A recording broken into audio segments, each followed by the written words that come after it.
আসসালামু আলাইকুম। আমার চাকরি প্রত্যাশী ভাই ও বোনেরা, আশা করি আপনারা সকলে ভালো আছেন, আমিও ভালো আছি।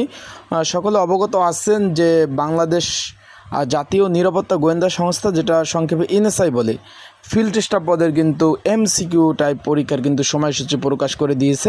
সকলে অবগত আছেন আগামী 20 তারিখ 1 ঘন্টা ব্যাপী কিন্তু পরীক্ষা অনুষ্ঠিত হবে। অলরেডি কিন্তু আপনারা অ্যাডমিট কার্ড ডাউনলোড করেছেন। তাই আবেদনকারীর জন্য সাধারণ কী নির্দেশনাবলী আছে, পরীক্ষার্থীর জন্য কী নির্দেশনাবলী আছে, যারা পরীক্ষার্থী রয়েছেন সেই বিষয়ে আলোচনা করব আজকের এই ভিডিওর মাধ্যমে। ভিডিওটা শুরু থেকে শেষ পর্যন্ত দেখবেন। আর যারা এখনও অ্যাডমিট কার্ড ডাউনলোড করতে পারেন নাই, কীভাবে অ্যাডমিট কার্ড ডাউনলোড করবেন, সকল বিষয়ে বিস্তারিত বিষয় আজকের এই ভিডিওর মাধ্যমে জানতে পারবেন। চলুন ভিডিওটা শুরু করে দেই। তার আগে বলে দিই, আপনারা যারা আমার ইউটিউব চ্যানেলে নতুন, তারা অবশ্যই আমার ইউটিউব চ্যানেলটা সাবস্ক্রাইব করে রাখবেন। ফেসবুক পেজ থেকে ভিডিও দেখলে অবশ্যই ফলো করবেন, লাইক কমেন্ট শেয়ার করে অন্যকে দেখার সুযোগ করে দেবেন। এখন যেহেতু পরীক্ষার 1 সপ্তাহ বাকি আছে, আপনারা অ্যাডমিট কার্ড ডাউনলোড করেছেন, তারা কিন্তু প্রথমে বলেছে যে প্রবেশপত্র শুধুমাত্র এমসিকিউর জন্য প্রযোজ্য হবে। যে এই প্রবেশপত্রটা আপনারা দেখতেছেন, অ্যাডমিট কার্ডটা আমার স্ক্রিনের উপর, এবং আপনারা যেটা ডাউনলোড করছেন শুধুমাত্র এমসিকিউর জন্য কিন্তু এটা প্রযোজ্য হবে। 2 নম্বরে তারা বলছে যে প্রার্থীকে অবশ্যই প্রবেশপত্র আনতে হবে, এবং প্রবেশপত্র যারা কর্তৃপক্ষ রয়েছে তা যখন চেক দিবে তখন তাদেরকে এটা দেখাতে হবে।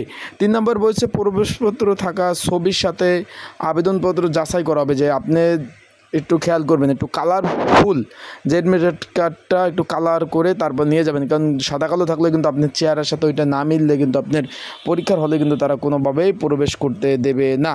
এখানে আরেকটা বলছে যে আবেদনকারী আবেদনপত্র একই সাথে স্বাক্ষর ব্যবহার করতে হবে। যে আবেদনপত্রতে যে স্বাক্ষর আপনার করছেন আবেদনপত্রতে, সেটা আপনার পরীক্ষার সময় পরীক্ষার সাথে যে স্বাক্ষরটা ওইটাই করবেন। আবেদন কপিতে যেটা আছে ওইটা একই করবেন। তারপর তারা বলছে যে আবেদনকারী এমসিকিউ পরীক্ষার কমপক্ষে 30 মিনিট পূর্বে পরীক্ষার হলে বসতে হবে। পরীক্ষা শেষ না হওয়া পর্যন্ত কোনো পরীক্ষার্থী কিন্তু হল ত্যাগ করতে পারবে না। সেটা বলছে যে পরীক্ষা শুরু হওয়ার আধা ঘন্টা পূর্বে আপনার এই যে নির্দেশনাবলী দেওয়া রয়েছে দেখতে পাচ্ছেন, এখানে বলছে যে পরীক্ষা শুরু হওয়ার আধা ঘন্টা পূর্বে কিন্তু পরীক্ষার হলে বসতে হবে, এবং পরীক্ষা শেষ না হওয়া পর্যন্ত আপনারা পরীক্ষার হল ত্যাগ করতে পারবেন না। তারপর কি বলছে তার আগে বলে দেই, ফিল্ড স্টাফ পদে যারা পরীক্ষার্থী রয়েছেন আপনাদের জন্য একটা সংক্ষিপ্ত সাজেশন তৈরি করা হয়েছে, যেটা পিডিএফ আকারে পাবেন। যাদের প্রয়োজন আছে হোয়াটসঅ্যাপ নাম্বারে মেসেজ করে, হোয়াটসঅ্যাপ নাম্বার স্ক্রিনের উপর যে হোয়াটসঅ্যাপ নাম্বার রয়েছে, ডিসক্রিপশন বক্সে যে নাম্বার রয়েছে, এই হোয়াটসঅ্যাপ নাম্বারে মেসেজ করে আপনারা সাজেশনটা নিতে পারবেন। তারপর বলছে যে পরীক্ষার্থী পরীক্ষার হলে কোনো mobile phone, Bluetooth device, calculator, digital ঘড়ি বা অন্য কোনো যোগাযোগের জন্য ব্যবহৃত কোনো ইলেকট্রিশিয়ান ডিভাইস যন্ত্র ব্যবহার করতে পারবে না।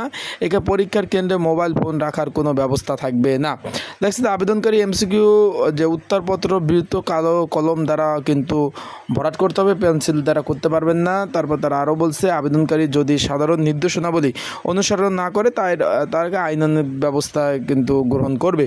পরীক্ষার আগের দিন সিট প্ল্যান প্রদর্শিত করা হবে, তারা কিন্তু বলে দিয়েছে। আশা করি আপনারা এই দিক নির্দেশনাগুলো সুন্দরভাবে মেনে আপনারা পরীক্ষার হলে যাবেন। আর পরীক্ষা শুরু হওয়ার পরে আরেকটা বলে দেই যে পরীক্ষা শুরু হওয়ার পরে কিন্তু কোনো প্রার্থী কিন্তু পরীক্ষার হলে প্রবেশ করতে পারবেন না। সেই কারণে আপনারা একটু হলে যাওয়ার চেষ্টা করবেন খুব তাড়াতাড়ি। তাই ভালো থাকবেন, সুস্থ থাকবেন। যাদের সাজেশন প্রয়োজন আছে হোয়াটসঅ্যাপ নাম্বার মেসেজ